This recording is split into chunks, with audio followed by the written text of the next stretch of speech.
தளபதி விஜய் அவர்களோட மனைவி சங்கீதா இப்ப ரீசெண்டா விவாகரத்து கேட்டு மனு தாக்கல் பண்ணிருக்காங்க. இத பத்தி இப்ப அவங்க பேர் அடிபட்டதுக்காக நடிகை த்ரிஷா அவங்க தரப்புல சில விஷயங்களை விளக்கங்களா கொடுத்து ரொம்ப காட்டமா பேசியிருக்காங்களாம். அதோட விவரத்தை அந்த வெளில பார்க்க போறோம். 27 வருஷ திருமண வாழ்க்கைக்கு முற்றுப்புள்ளி வைக்கிற விதமா தளபதி விஜய் அவர்களோட மனைவியா இருக்கக்கூடிய சங்கீதா செங்கல்பட்டு குடும்ப நல நீதிமன்றத்துல ஒரு மனு தாக்கல் பண்ணிருக்காங்க. அதுல தளபதி விஜய் அவர்கள் மேல அடுக்கடுக்கான பல புகார்ல முன் வச்சிருக்காங்க. அதுல அவங்க சொல்லிக்கூடிய முதல் புகார் என்ன அப்படின்னு பார்க்கும்போது, திருமணத்தை தாண்டி ஒரு நடிகையோட தகாத உறவு வச்சிருக்கிறதாவும் பலமுறை எச்சரித்தும் அந்த உறவு கண்டினியூ ஆகிட்டே இருக்கு.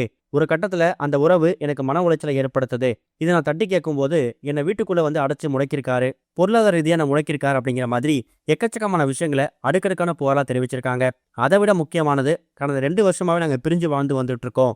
இப்ப நிரந்தரமா பிரியறதுக்கு எங்களுக்கு விவாகரத்து வேணும் அப்படிங்கிற மாதிரி தான் அந்த மனு தாக்கலை அவங்க குறிப்பிட்டிருக்காங்க. இவங்க இப்படிப்பட்ட ஒரு மனு தாக்கல் செஞ்சதுக்கு அப்புறமா எக்கச்சக்கமான பேரு அந்த நடிகை யாரு, தளபதி விஜய் அவர்களோட மனைவிக்கும் இவங்களுக்கும் ஒரு விரிசலை ஏற்படுத்துறதுக்கு காரணமா இருந்தா அந்த நடிகை யாரு அப்படிங்கிற மாதிரி அவங்க கோணத்துல அவங்கவுங்க பார்வையில சில கருத்துக்களை பதிவு பண்ண ஆரம்பிச்சிட்டாங்க. சில பேர் பதிவு பண்ண கருத்துக்கள் ரொம்ப ஜென்யூனா இருந்துச்சு. ஆனா சில பேர் தேவையில்லாம பிரபலமா நடிகை ஒருத்தவங்க பேரை உள்ள இழுத்து இவங்க தான் காரணமா இருக்கும் அப்படிங்கிற மாதிரி மீம்ஸ் போட ஆரம்பிச்சிட்டாங்க.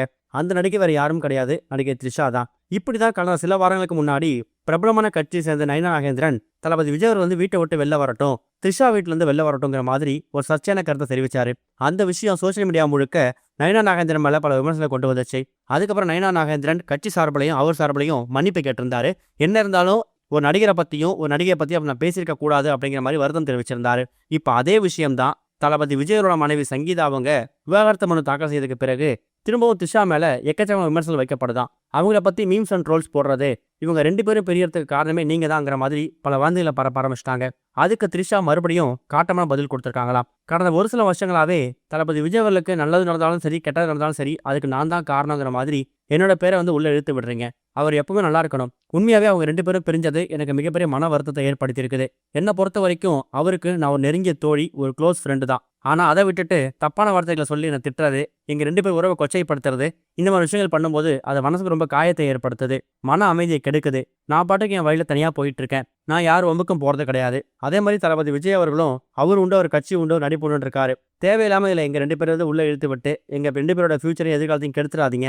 அதே மாதிரி அவங்க மனைவி மனு தாக்கல் பண்ணிருக்காங்கன்னா அது அவங்க குடும்ப விஷயம், அது பர்சனல். அவங்க பர்சனலா இருக்கும்போது அவங்க தைரியம் தான் நிறைய பேர் சொல்லியிருப்பாங்க. கூடிய சீக்கிரம் அந்த நிறைய பேர் வெளில வரும். அதுக்கு முன்னாடி என்னோட பேரை எடுத்து விடாதீங்க அப்படிங்கிற மாதிரி ரொம்ப காட்டமாக பேசியிருக்காங்களாம். இவங்க சொல்றதை வச்சு பார்க்கும்போது கடந்த ஒரு சில வருஷங்களாவே தளபதி விஜய் அவர்களுக்கான எந்த விஷயம் நடந்தாலும் அதில் த்ரிஷாவோட பெயர் வராம இருந்ததே கிடையாது. அது நல்லதா இருந்தாலும் சரி, கெட்டதா இருந்தாலும் சரி. அப்படிதான் இப்ப இவரோட விவாகரத்தை பத்தியான விஷயங்கள்லையும் த்ரிஷாவோட பேர் அடிபட்டு இருக்குதாம். இதுக்கு அவங்க தரப்புல விளக்கம் கொடுத்து சரியான பதிலடி கொடுத்திருக்காங்க.